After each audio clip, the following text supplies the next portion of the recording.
স্ত্রীর প্রতি সীমাহীন ভালোবাসার দ্বিতীয় অপূর্ব নিদর্শন বাংলার তাজমহল, যা নারায়ণগঞ্জের বড়পায় অবস্থিত। এক টিকিটে 150 টাকায় 4টি বিস্তারিত তথ্য থাকছে এই ভিডিওতে। পুরো ভিডিওটির সঙ্গে থাকুন। বাংলাদেশি চলচ্চিত্র নির্মাতা আহসানুল্লাহ মনি মূলত এই কাঠামোটি নির্মাণ করে থাকেন।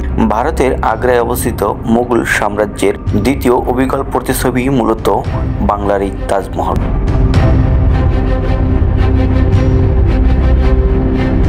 মেন গেট দিয়ে প্রবেশের সাথে সাথেই ভালোবাসার সেই তাজমহল থেকে আপনাকে স্বাগতম জানানো হবে। হাসিমুখী এই প্রবেশ পথ দিয়েই প্রবেশের পরপরই আমরা দেখতে পাবো ভালোবাসার সেই চিরন্তর প্রতিচ্ছবি। এই জায়গাটিতে বসে আপনি বাগানের চারপাশের সুন্দর দৃশ্যগুলো উপভোগ করতে পারবেন সামনে ঝর্ণার এই দৃশ্যগুলো। রয়েছে চারকোনায় বিশাল আকৃতির সেই গম্বুজ, ঠিক যেন ভারতের আগ্রার আদলেতেই তৈরি করা হয়েছে। তবে একটি অনুরোধ, ভিডিওটি ভালো লাগলে ফেসবুকে দেখে থাকলে একটি ফলো করবেন, আর ইউটিউবে দেখে থাকলে অবশ্যই একটি সাবস্ক্রাইব করবেন। এবার চলুন টিকিটের বাকি 3টি পর্ব ঘুরে আসি। মিশরের আদলের তৈরি পিরামিডের এই গেটটিতে প্রবেশ করার সাথে সাথেই আপনাকে দুহাত বাড়িয়ে স্বাগতম জানাবে এই মূর্তিগুলো। আমার দেখা মতে তাজমহলের পরিবেশের থেকে পিরামিডের পরিবেশটা অত্যন্ত ভালো এবং শৃঙ্খলাময়। ছোট বাচ্চাদের অবসর সময় কাটানোর জন্য আছে কিছু খেলনা, যেখানে আপনি সহকারে ঘুরে আসতে পারবেন।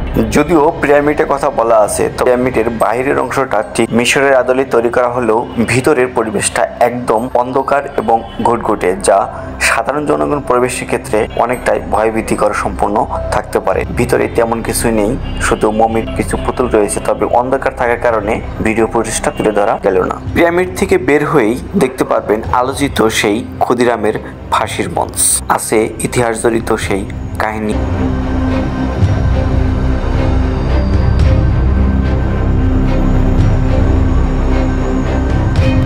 দর্শকদের ইতিহাসকে স্মরণ করিয়ে দেওয়ার জন্য রয়েছে পুরনো দিনের সেই জিপ গাড়ি, তবে অযত্ন আর অবহেলায় বর্তমানে এখন বিলুপ্তির পথে।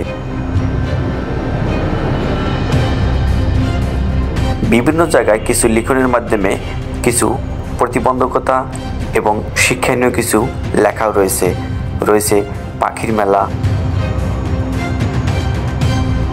এই ঘরটিতে প্রবেশের মধ্যে দিয়েই দেখতে পারবেন আমাদের অতীতে পুরনো দিনের যেই যন্ত্রগুলো ব্যবহার করে সিনেমা বানানো হতো, আর এর মধ্যে দিয়ে আমরা চলে যাব বেহুলা লক্ষিন্দারের বাসর ঘর এবং সেইখানে যেই ছবিগুলো বানানো হয়েছিল। এই সব ক্যামেরা দিয়ে পুরো ভিডিওটির সঙ্গেই থাকুন। এই পর্বে রয়েছে রঙিন মাছের মেলা। এখানে রয়েছে বিভিন্ন প্রজাতির মাছ। এই জায়গাটি একটু রেস্ট্রিক্ট হওয়ার কারণে পরিপূর্ণভাবে তুলে ধরতে পারলাম না। অত্যাধিক রোদ থাকার কারণে আমরা চলে গেলাম রাজমণি চা কফি হাউজে। এখানে আইসক্রিমে খেয়ে একটু তৃষ্ণার্ত মেটানোর চেষ্টা করছি, তবে খাওয়ার পূর্বে অবশ্যই দাম দর করে খেয়ে নেবেন। এর পরপরই আমরা চলে যাব জগৎ বিখ্যাত কাহিনী বেহুলা লক্ষিন্দারের বাসর ঘর দেখতে। এখন প্রবেশ করব সেই জগৎ বিখ্যাত বেহুলা লক্ষিন্দারের বাসর ঘরের দিকে।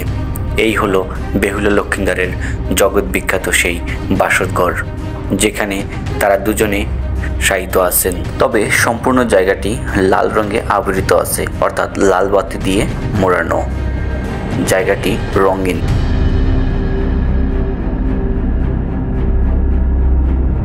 সামাজিক পর্দায় ভেসে আসা বিভিন্ন ছবি কাহিনীগুলো আমার এই পিছনের এই জায়গাটিতেই মূলত তৈরি করা হতো। এখানে যে ছবিগুলো ধারণ করা হয়েছে তার নামগুলো এখানে রয়েছে। জায়গাটি সংরক্ষণের অভাবে এখন পরিত্যক্ত হয়ে আছে, তবে কর্তৃপক্ষ চাইলে আরো সুন্দর এবং আকর্ষণীয় করে তুলতে পারে। দেখা হবে আবারও নতুন একটি ভিডিওতে। সে পর্যন্ত ভালো থাকবেন। ভালো লাগলে চ্যানেলটিকে সাবস্ক্রাইব কিংবা ফলো দিয়ে পাশেই থাকবেন। ধন্যবাদ সকলকেই।